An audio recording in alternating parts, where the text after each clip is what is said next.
शुभोदय बच्चों। मैं आपकी रेणुका टीचर आज मैं हिंदी पढ़ाने आई हूँ। आज हम अध्याय 3 पेड़ पौधों का महत्व देखेंगे।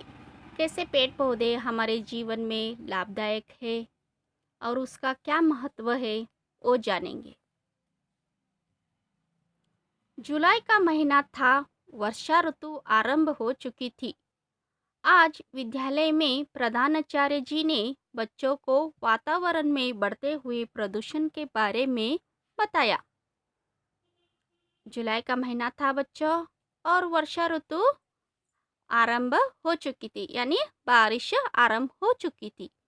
विद्यालय में प्रधानाचार्य जी हमारे वातावरण में कैसे प्रदूषण बढ़ रही है, उससे क्या किया जाए, कैसे उसका हल निकाला जाए, उसके बारे में बता रहे थे। उन्होंने कहा कि यदि हम सब मिलकर धरती को हरा भरा बनाने में एक दूसरे का सहयोग करें तो हमारी धरती स्वर्ग से कम नहीं होगी। उन्होंने कहा कि हमारी धरती हरा भरा बनाना चाहिए, इसलिए हम क्या करना चाहिए, एक दूसरे का सहयोग देना चाहिए, एक दूसरे से मदद करनी चाहिए, तभी ये काम होगा। तभी हमारे धरती कैसी दिखेगी, स्वर्ग जैसी दिखेगी। इसके लिए क्या करना है, हरा भरा होने के लिए पेड़ पौधे लगाना जरूरी है।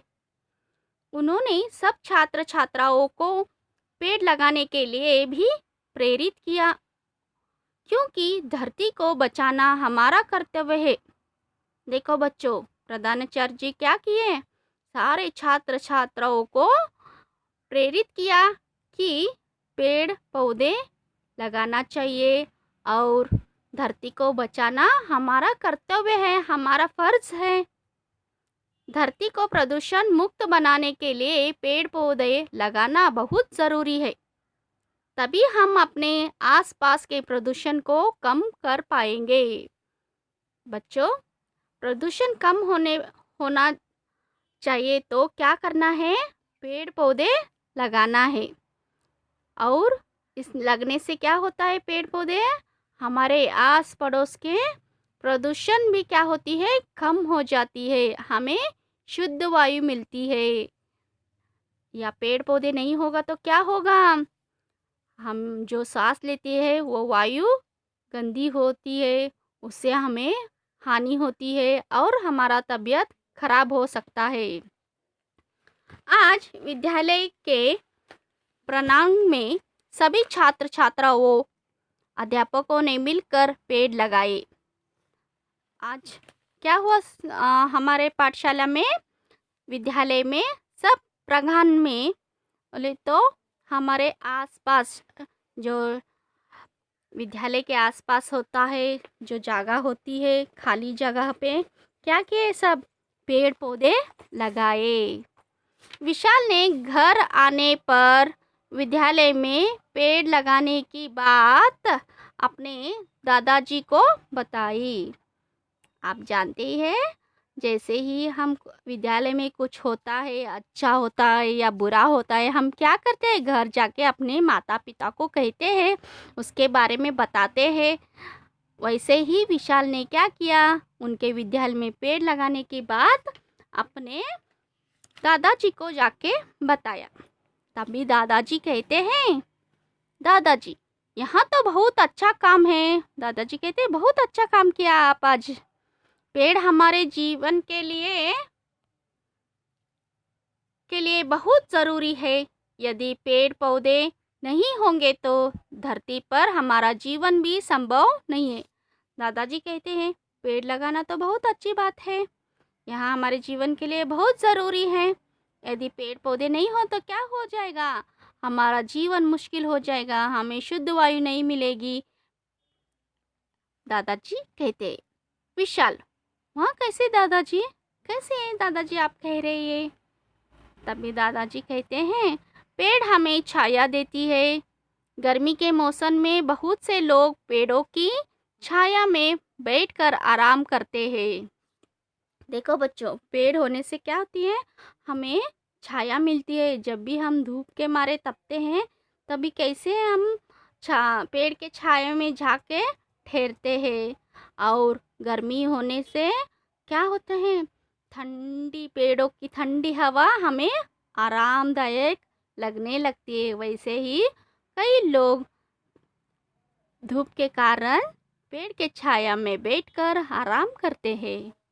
पेड़ पौधे पक्षियों का घर होता है। पक्षी अपने घोंसले पेड़ों पर बनाते हैं। देखो बच्चों, या जैसे कि मनुष्य नहीं, प्राणी पक्षी वो भी सब क्या करते हैं, पेड़ उनके लिए बहुत ही ज़रूरी होती है। पक्षियों का घर और घोंसले कहाँ बनाते हैं, वो पेड़ों पर बनाते हैं और वो वहीं पे रहते हैं। पेड़ पौधे हमें भोजन देते हैं। पेड़ों से हमें फल खाने के लिए मिलती है। देखो बच्चों, पेड़ पौधे क्या करते हैं, हमें भोजन देती है, खाने के लिए देती है। और पेड़ पौधे फल खाने के लिए मिलता है उससे। और जो भी हम अनाज उगाते हैं वो भी पेड़ पौधों से ही आता है। पेड़ पौधे हमारे स्वास्थ्य के लिए बहुत ही ज़रूरी है। पेड़ पौधे क्या है, हमारे स्वास्थ्य के लिए बहुत ज़रूरी है। कैसे कि अ, शुद्ध वायु आती है जिससे हम सांस लेते हैं, और खाने के लिए मिलता है। इससे क्या है, हम जीवित है अब तक, क्योंकि पेड़ों से हमें शुद्ध वायु मिलती है। शुद्ध वायु हमारे फेफड़ों के लिए बहुत ही लाभदायक होती है। देखो, शुद्ध वायु हमारे फेफड़ों के लिए भी बहुत लाभदायक होती है। पेड़ों से हमें लकड़ी मिलती है। लकड़ी से अनेक प्रकार के घरेलू सामान बनाया जाता है। जैसे कि लकड़ी से हम, पेड़ से हमें क्या मिलती है, लकड़ी मिलती है। उससे हम क्या करते हैं, अनेक प्रकार के घरेलू सामान बनाने में अ, आजमाते हैं। जैसे मेज, कुर्सी, पलंग, खिड़की, दरवाजे आदि। वो सामान को क्या करते हैं, हम पेड़ के लेके मेज बनाते हैं, कुर्सी बनाते हैं, पलंग बनाते हैं, दरवाजे बनाते हैं, और अनेक प्रकार के सामान हम पेड़ से बनाते हैं। खेलों का कुछ सामान भी लकड़ी से बनाया जाता है। जैसे खेलों का कुछ सामान, जैसे कि बैट वगैरह वगैरह। पेड़ों से धरती पर चारों ओर हरियाली दिखाई देती है। देखो आप, आसपास देखो, पेड़ होने से क्या लगते हैं, हरियाली लगती है। अपना धरती कितना सुंदर लगता है। तभी हरियाली होगी तो क्या होगा, अच्छा बारिश होता है, और हमें भी अच्छा वायु मिलती है, शुद्ध वायु मिलती है। हरियाली से धरती की शोभा बढ़ती है।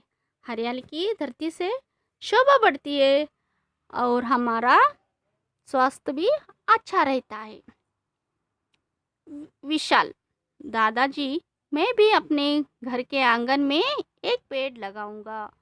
तभी दादाजी कहते हैं, विशाल कहता है दादाजी को, दादाजी मैं भी एक अपने आंगन में पेड़ लगाऊंगा। तो दादाजी कहते हैं, हंसकर बोलते हैं, हाँ बेटा, आम का पेड़ लगाना, हम सब मिलकर आम खाया करेंगे। तभी दादाजी कहते हैं कि आम का पेड़ लगाना, और हम सब मिलकर क्या करेंगे, आम खाएंगे। बच्चों, ये अध्याय आपको समझ में आ चुकी होगी। देखा ना आपने, पेड़ पौधे कितना ज़रूरी है हमारे लिए। और आप भी क्या करना, आपके आंगन में एक दो पेड़ ज़रूर लगाना। इन शब्दों को आप ज़ोर से पढ़कर लिखिए। सहयोग, हमें एक दूसरे के सहयोग करना चाहिए, मदद करना चाहिए। शोभा, जब भी हम ज़्यादा पेड़ पौधे लगाएंगे तो हमारी धरती का शोभा बढ़ेगा। धरती, धरती, हम सब धरती पे हैं। महीना, अभी कौन सा महीना चल रहा है, अभी जून का महीना चल रहा है। हरियाली, पेड़ पौधे लगाने से हरियाली होती है। मौसम, देखो बच्चों, अभी मौसम कितना खराब हो रहा है, एक बार धूप आती है, एक बार बारिश आती है। पलंग, हम सब पलंग पे सोते हैं। वायु, शुद्ध वायु हमारे जीवन के लिए लाभदायक होती है। शुद्ध, जब भी हम कोई काम करें वो शुद्ध होना चाहिए। हम शुद्ध वायु सांस लेते हैं। सामान, पेड़ों से हम अनेक प्रकार के सामान बनाते हैं। प्रदूषण, हम धरती पर प्रदूषण नहीं करनी चाहिए। छात्र, हमारे कक्षा में बहुत छात्र छात्राएं पढ़ते हैं। स्वस्थ, अगर हम स्वच्छता अपनाएंगे तो स्वस्थ रहेंगे। फेफड़े, हमारे फेफड़ों के लिए शुद्ध वायु लाभदायक है। आप यहाँ शब्द जोर से पढ़कर समझकर लिखिए। और मैं आपको अगले हफ्ते और एक नया अध्याय के साथ मिलूंगी। धन्यवाद।